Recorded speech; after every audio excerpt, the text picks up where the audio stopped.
know we can't use your computer and all, right? Do not email this man, do not do anything, go to Joanne Bolvat. Please send it to her or send it to me. We'll be glad to take care of any of your needs, that's for sure.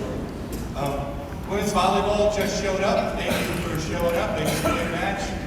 Coach stopped the dome, we won in 4 sets, so congratulations to you guys.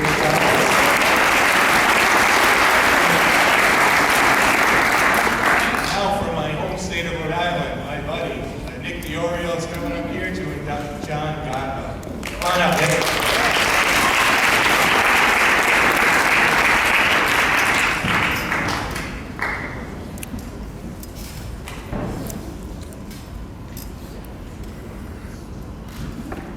I'd like to ask the committee, why me behind Coach Jan? Quite a tough act to follow. Before I begin tonight, I'd like to congratulate all of tonight's inductees. Congratulations. As a former college basketball coach who got started right there as a student assistant, I have come across many point guards among all the teams that I've coached.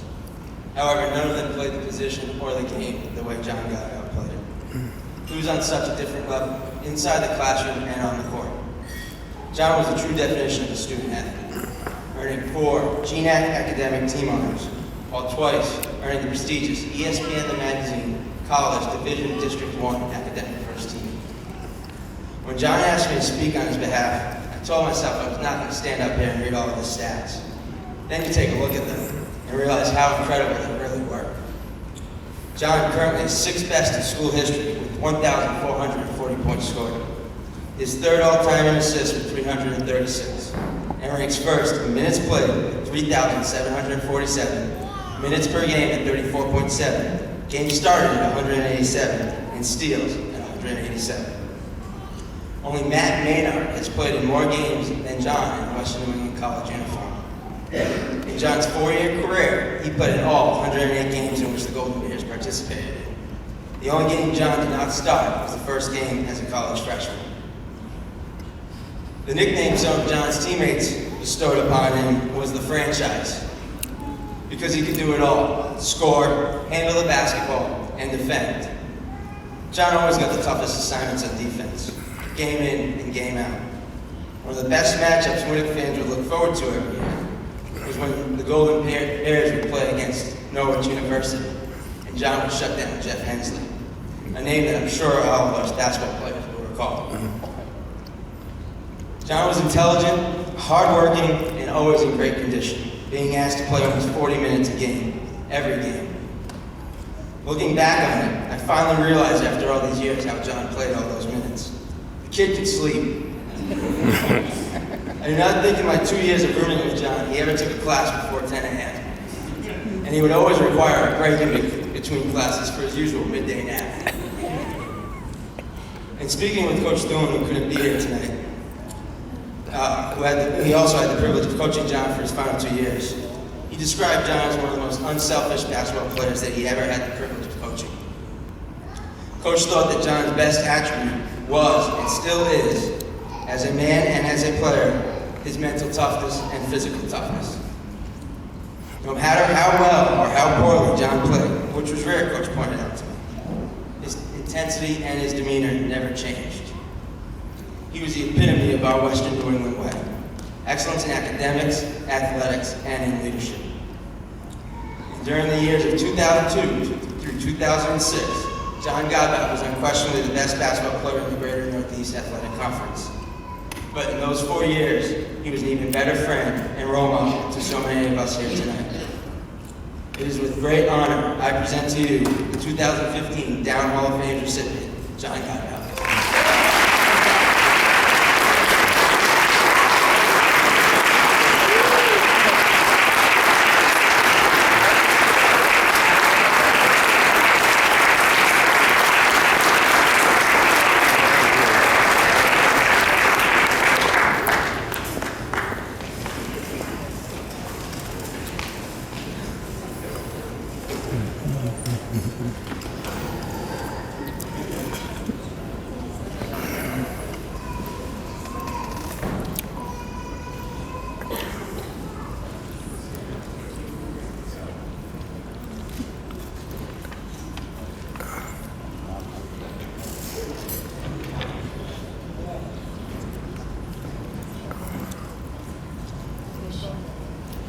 3. How you doing?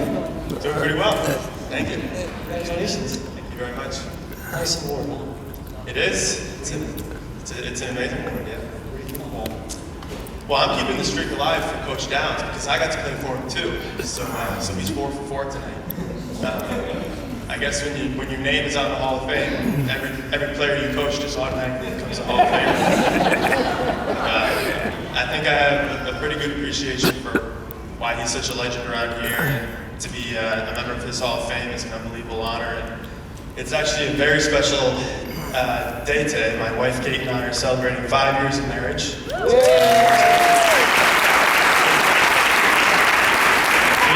Very graciously set aside whatever anniversary plans she may have had so we can be here tonight. So I'm a very lucky guy. We have a lot to celebrate, and I've got a whole bunch of friends and teammates and coaches and family here to support me tonight, which I'm very grateful for. And Nick Diorio, thank you so much for presenting me. Nick was the only mainstay of the coaching staff during my time here. I played for 2 head coaches and a whole bunch of assistants came through here, but Nick was the only guy who was there for all 4 years. And I know very few people who love basketball as much as he does, and he was a terrific manager, terrific coach, and a great friend to this day. So thank you very much, Nick. John, you grew up in Bristol, Connecticut, and we're very fortunate. Our school gets a lot of student athletes from Connecticut. What made you come to Western New England? Well, I actually kind of applied out of the blue. There were 3 other schools in particular that were recruiting me pretty hard, and I always kind of assumed that I would end up at one of those 3 places, but my parents wanted me to keep my options open a little bit, and they asked me to apply to a 4th school. And all I knew about Western New England at the time was I was here once for an AAU tournament at some point in high school, and it just kind of always stuck with me how nice I thought the campus was and how nice I thought the basketball facilities were. So I just sent in an application, and it definitely caught Coach Pearson by surprise. I remember him calling me and saying, I had no idea you were interested, I had no idea you were even thinking about applying, but then he started recruiting me a lot harder. And once I came here for a visit, there was just a comfort level that I had here that I didn't have with the other 3 schools, and it's a good thing I sent in that last application because it was the best choice all along. You know, as Nick said, John came in and immediately became a starter at the point guard position, which is very difficult. You played for 2 defensive-minded coaches, Doug Pearson and Mike Poole. It was all defensive rebounding, and for the point guard to lead the team 3 seasons in scoring. What was it like playing for those guys? Well, Coach Pearson was such a great guy. I mean, everybody here knows that. And what I remember most about him actually is an off-the-court thing. When I graduated, he wrote this letter to my parents, which we still have to this day, and which has brought them to tears, I think, on more than one occasion. But he just talked about what great people they are, what great parents they are. He thanked them for sending me to Western New England College. And he specifically mentioned Sterling and Matt and Nick in this letter, and just how much he was going to miss all of us, and how much he loved coaching all of us. And he was just one of the most genuinely nice people that you can ever imagine meeting. So much so that it was a bit of a shock to the system when October 15th would come around. We'd have our first day of practice. It's kind of like, who are you and what have you done with Coach Pearson? I mean, he was, Coach Pearson with his game face on was a very different guy. He was fiery, and he was intense, and he was demanding, and he was a pretty religious guy, but you wouldn't know it if you ever walked in on one of his practices. But he believed in me. He put me in the starting lineup as a freshman and just set me on my way, and gave me the confidence that I was ready to contribute at this level. And when he retired, I was pretty disappointed, but we kept it in the family. We brought in Coach Downs, we brought in Coach Doolin, and we didn't skip a beat. Those guys turned us into an incredibly well-conditioned team and a really great defensive team especially. And we went to the ECAC tournament our first year together, had a lot of success, and I don't have any doubt that Coach Doolin is going to be a member of this Hall of Fame one day really soon. So as soon as that day comes, I'll be able to say that I played for 3 Hall of Famers just here at Western New England University. And that doesn't even include my high school coach, Steve Phelps, who was a Hall of Famer back home. He's a member of the St. Paul Catholic Circle of Honor. An unbelievable coach, a huge influence on my career, unbelievably helpful during the recruiting process. talking to coaches on my behalf and sending out tapes and just doing everything in his power to get the word out and increase my exposure, increase the number of schools who were recruiting me, and he just went above and beyond, and I don't know that I ever really thanked him enough for all that he did for me. And one more Hall of Famer, I don't know, we're gonna have to check the records on this. I think he's a member of the Bristol Travel Team Program Hall of Fame. That would be Armin Raponi. Played for Coach Raponi for 4 really important years growing up, like in the middle school age, when you're getting ready for high school and you're getting your first taste of real competitive basketball, where it really matters whether you win or lose, and you take a lot of pride in wearing that Bristol jersey. And I always loved playing for Coach Raponi, and I learned a ton from him and had a blast playing for him. And my dad and David Hernandez on the coaching staff, it was quite the brain trust. So those were good years. So I played for unbelievable coaches at every level of my career, and certainly wouldn't be able to have a day like today without every one of those guys. I can tell you, Doug and Mike thought you were the franchise.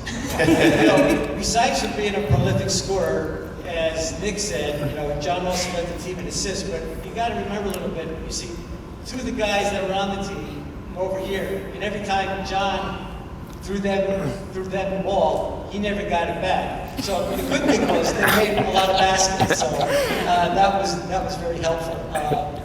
What are some games that stick out in your mind, that memorable ones? Well, the highlight is definitely when we beat Plymouth State in the ECAC tournament our junior year. We were big underdogs in that game. We were on the road. They were the 2 seed, we were the 7 seed.